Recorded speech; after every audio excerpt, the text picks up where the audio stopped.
नमस्कार दोस्तों, आज हम बात करेंगे 14 दिसंबर 2023 के बारे में। देख लेते हैं निफ्टी और बैंक निफ्टी में कल किस तरीके से कामकाज होना चाहिए। एक डिस्क्लेमर आप लोगों के लिए है कि मार्केट के अंदर काम करने से पहले सेबी रजिस्टर्ड एडवाइज़र से सलाह लेना ना भूलें। I am not a SEBI registered adviser. अपनी किसी भी तरीके की सेलिंग और बाइंग के लिए आपको एडवाइज़र से सलाह लेना ज़रूरी है।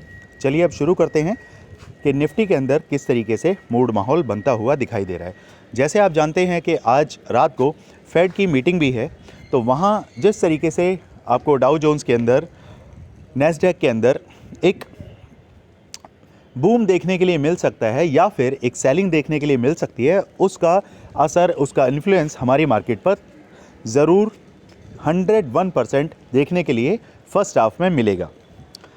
मार्केट एक रैली के बाद वापस एक कंसोलिडेशन जोन में आती हुई दिखाई दी। देन उसके बाद मार्केट ने एक पॉज लिया। पॉज के बाद फाइनली मार्केट 2 दिन से थोड़ा सा धीरे धीरे नीचे की तरफ आती हुई दिखाई दी। फिर वापस सेकंड हाफ में आज आप देखेंगे तो आपको एक रैली मिलती हुई दिखाई दी। अगर हम बात करें तो मार्केट यहाँ से स्लोली यहाँ ऊपर की तरफ गई, अप एंड डाउन ये चलता रहा। उसके बाद मार्केट ने जो क्लोजिंग दी है वो आपकी क्लोजिंग आई है 1 मिनट। ये क्लोजिंग आपको देखने के लिए मिली है 20,937 के आसपास। अब आगे क्या, मार्केट के अंदर अगर एक एटीएच की तरफ मार्केट जाने के लिए तैयार हो रहा है तो वो हमारे लिए बेनिफिशियल है। सबसे पहले जो हम टारगेट लेकर चल रहे थे कि 20,600 20,500 के आसपास मार्केट आपको देखने के लिए मिलेगी, वहाँ से मार्केट वापस से जो पलटी है, अब ये एटीएच की तरफ जाने के लिए तैयार है। तो जो हमारे व्यूअर जो पुट को बाय करके बैठे हैं 1 महीना 2 महीना आगे की, या फिर जो कॉल को सेल करके बैठे हैं, उनके लिए एक अच्छी अपॉर्चुनिटी हो सकती है कि मार्केट ऊपर की तरफ जाए। इसे बोलेंगे हम सेल ऑन राइज। तो सेल ऑन राइज जो आपको देखने के लिए मिलेगा, वो उसमें आपको धीरे धीरे एक एक दो दो लॉट ऐड करते जाने हैं। इस एडिशन का फ़ायदा आपको ये होगा, जब भी आप मार्केट में काम करें, ये हमेशा रूल बना लें, 10 लॉट के अंदर अगर आप काम कर रहे हैं तो एक साथ 10 लॉट को बाय नहीं करना होता है। स्टार्टिंग में पहले 2 लॉट बाय करिए। मार्केट आपके फेवर में अगर जाता है तो धीरे धीरे आप लॉट बढ़ा सकते हैं। मार्केट आपके अगेंस्ट जा रहा है तो उस वक्त आप एक अच्छे खासे लेवल का वेट करिए, जहां से साइकोलॉजिकली मार्केट रिवर्स ले। उस लेवल से ही आपको एवरेजिंग करनी होती है। ये तरीका स्विंग ट्रेडर के लिए सबसे सेफ तरीका होता है, जिससे कि आप मार्केट के अंदर ज़्यादातर 95% आप प्रॉफिट में ही रहते हैं। अब बात करते हैं कि मार्केट में कल इंट्राडे बेसिस पर किस तरीके से काम करना है। चलिए यहाँ देख लेते हैं। यहाँ पर 15 मिनट के चार्ट पे जो लेवल्स हमारे सामने निकल के आ रहे हैं, उन लेवल्स की हम बात करें तो सबसे पहले ऊपर का लेवल अगर हम मार्क करते हैं तो पहला लेवल हमारे पास निकल के आ रहा है 21,000 का, ये लेवल। दूसरा लेवल जो हमारे पास है वो है आपका ये लेवल। इस लेवल के ऊपर ही मार्केट ने आज क्लोजिंग दी है। तो ये क्लोजिंग आपको ये दर्शा रही है कि मार्केट वापस से उसी कंसोलिडेशन जोन में आ गई है, जिस जोन का हम टूटने का वेट कर रहे थे। मार्केट इस जोन से नीचे की तरफ निकली तो सही, लेकिन वापस उसी जोन के अंदर आ गई। क्या रीज़न हो सकता है? आज थी आपकी एक्सपायरी, और एक्सपायरी के अंदर मार्केट के अंदर पुट के प्राइस को ज़ीरो करना तय था। ये ऑपरेटर ने पहले से डिसाइड करके रखा था। अब हर वो चीज़ जो ऑपरेटर के अकॉर्डिंगली चलनी है, आप जानते हैं कि ज़्यादातर इन्फ्लुएंस आपको उसी तरफ देखने के लिए मिलने वाला है।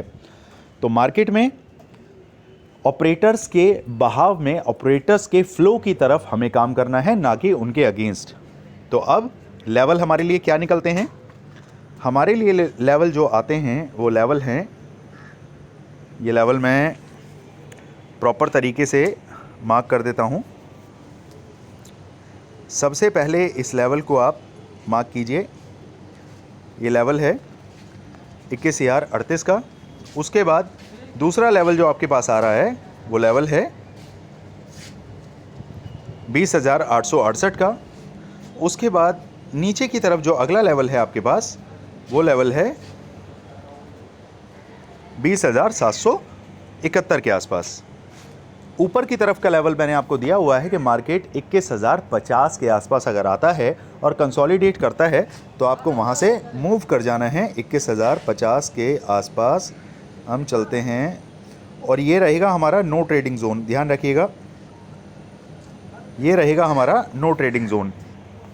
मार्केट को ऊपर नीचे दाएं बाएं जो करना है कर लेने दीजिए, सिर्फ अपने लेवल्स पे फोकस करना है। बिलीव करना है अपने लेवल पे कि मार्केट आपके लेवल से नीचे जाएगा तो सेल करना है, ऊपर जाएगा तो अपनी पोजीशन को कट कर लेना है, वापस से आपके लेवल को क्रॉस करके नीचे आता है तो फिर से पोजीशन बना लेनी है। यही पोजीशन आपको मार्केट के अंदर एक कॉन्फिडेंस देती हैं कि आपको ट्रेड में कब एग्जिट करना है, कब एंट्री लेनी है। तो यहाँ पर देखिए, अगर कल मार्केट 20,937 के नियर बाय आपको ओपन होता हुआ दिखाई देता है, जिसके चांसेस मुझे काफ़ी हद तक कम लग रहे हैं क्योंकि मार्केट मुझे कल 21,050 के आसपास खुलता हुआ दिखाई दे रहा है। लेकिन फिर भी कंडीशन नंबर 1, अगर मार्केट फ्लैट ओपन होती है तो हमें वेट करना है कि मार्केट अगर 21,050 के आसपास आता है, वहाँ से एक हम ट्रेड बनाएंगे और हमारा पहला टारगेट रहेगा, हमारा पहला टारगेट है 1 मिनट,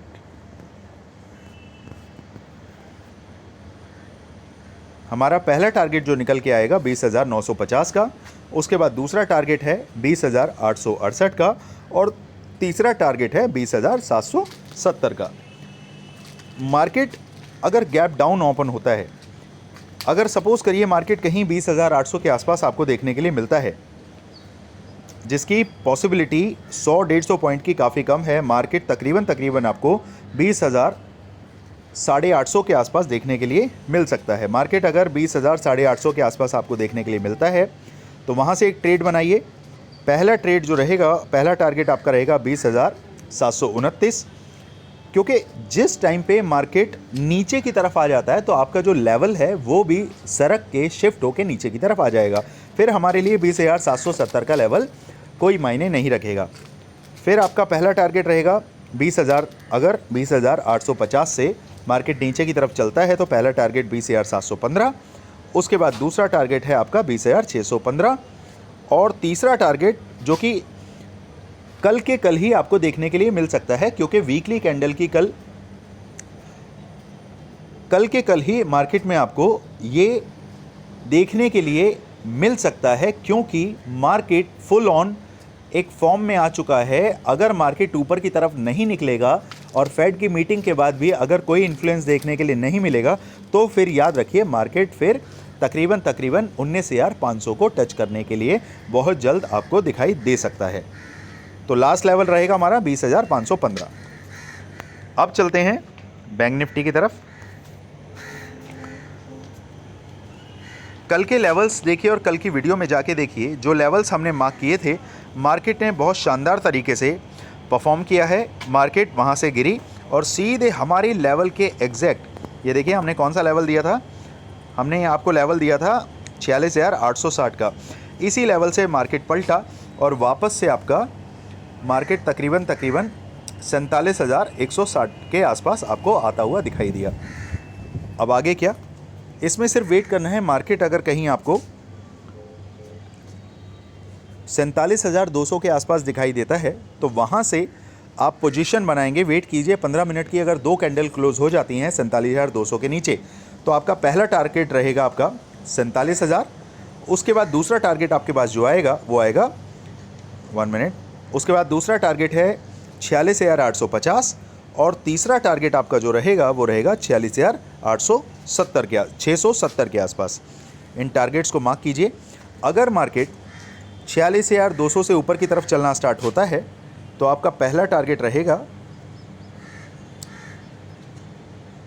47,414 के आसपास और दूसरा टारगेट जो आपका रहेगा वो रहेगा 47,590 के आसपास। ये लेवल्स को मार्क कीजिए मार्केट के अंदर काम करने का सिंपल और सरल तरीका जो हर बार मैं हर वीडियो में आपको बताने की कोशिश करता हूं कि पैनिक होने की ज़रूरत नहीं है, फोमो में आने की ज़रूरत नहीं है। मार्केट कहीं नहीं जा रही है, अपने कैपिटल को आप बचा के रखेंगे तो अगले दिन ट्रेड कर पाएंगे। कैपिटल ही नहीं रहेगा तो और लोगों की तरह सिर्फ मार्केट ही देख पाएंगे और अपने उस फ्रस्ट्रेशन पर आप काम नहीं कर पाएंगे। तो ध्यान रखिए, जब भी आपको मार्केट में कोई सेटअप पे लेवल आता हुआ दिखाई दे या मार्केट आती हुई दिखाई दे आपके लेवल पर, तब ही आपको ट्रेड बनाना है। उससे पहले ट्रेड बनाने की गलती ना करें, अदरवाइज ऐसा ना हो कि आप प्रीमियम डीके का शिकार हो जाएं। अगर कंसोलिडेशन मार्केट में, अगर एक रेंज बाउंड मार्केट में आप उतर आए हैं तो यकीन मानिए आप सिर्फ और सिर्फ लॉस करके ही जाएंगे। और ये स्पेशली बात मैं बोल रहा हूँ ऑप्शन बायर्स के लिए।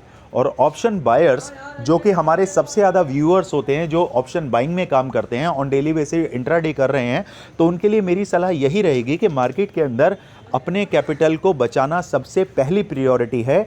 अगर आपने कैपिटल को बचा लिया, भले ही आपने कोई प्रॉफिट नहीं कमाया, कॉस्ट टू कॉस्ट निकल गए, आपने ब्रोकरेज चार्ज अपनी जेब से नहीं दिया, तो समझ लीजिए उस दिन आप प्रॉफिटेबल ही हैं। मार्केट में डेली कमाने का कोई हार्ड एंड फास्ट कोई ऐसा रूल नहीं है कि आप डेली कमाएंगे ही कमाएंगे। लेकिन हाँ, ये ज़रूर हो सकता है कि मार्केट में अगर गलत ट्रेड में आप एंटर कर गए तो डेली लॉस ज़रूर करेंगे। तो इसी सभी साइकोलॉजी को समझना बहुत ज़रूरी है। चलिए दोस्तों, मिलते हैं कल मार्केट में। Thank you so much. और साथ ही साथ एक चीज़ का हमेशा याद रखिए कि काफ़ी व्यूअर्स के हमें मैसेज आते हैं कि सर इस शेयर का एंट्री प्राइस क्या होना चाहिए, एग्जिट प्राइस क्या होना चाहिए। और जब वो एंट्री और एग्जिट के हिसाब से आप काम करते हैं, उसमें प्रॉफिट लेते हैं, या फिर किसी ट्रेड में आप फंस गए हैं और आपको नहीं पता चल रहा है कि अभी मुझे निकलना है या नहीं निकलना है, और हमारी सजेशन के अकॉर्डिंगली आप उस ट्रेड को क्लोज कर देते हैं और बाद में आप देखते हैं कि उसमें एक बड़ा लॉस आपको हो सकता था, लेकिन बिकॉज ऑफ हमारी एनालिसिस का आपको फ़ायदा मिला, तो हमें बहुत खुशी होती है। तो ज़्यादा से ज़्यादा कमेंट्स करें और अपने शेयर से रिलेटेड, अपनी पोजीशन से रिलेटेड जो भी गाइडेंस की आपको ज़रूरत होती है, हम अपने व्यू को, एनालिसिस को आप लोगों के साथ शेयर करते रहेंगे। और जितना जल्दी से जल्दी हो सकता है हम कोशिश करते हैं कि आपको रिप्लाई करें। और कभी कभी ऐसा भी होता है कि मैं सुबह सो के उठा हूँ और मैं अपना मोबाइल चेक कर रहा हूँ और उस टाइम पे मुझे 50 कमेंट्स या 70-80 कमेंट्स होते हैं जिनकी रिप्लाई मैं पर्सनली भी दे देता हूँ। मेरे टीम मेंबर्स 8 बजे 9 बजे उनके रिप्लाई करेंगे, तब तक जाके आप उस ट्रेड को इनिशिएट कर रहे हैं, एंट्री नहीं बना पाए या एग्जिट नहीं ले पाए, उसमें आपको लॉस हो गया, तो मैं कोशिश करता हूं कि पर्सनली आपको मैसेज कर दूं, ना कि मैं अपनी टीम मेंबर्स पर उस चीज़ का प्रेशर किसी भी एंगल से मैं नहीं बनाता हूं।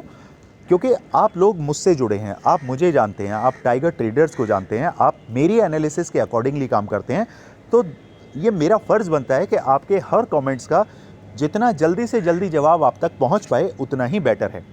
चलिए दोस्तों, मिलते हैं कल मार्केट में। Thank you so much.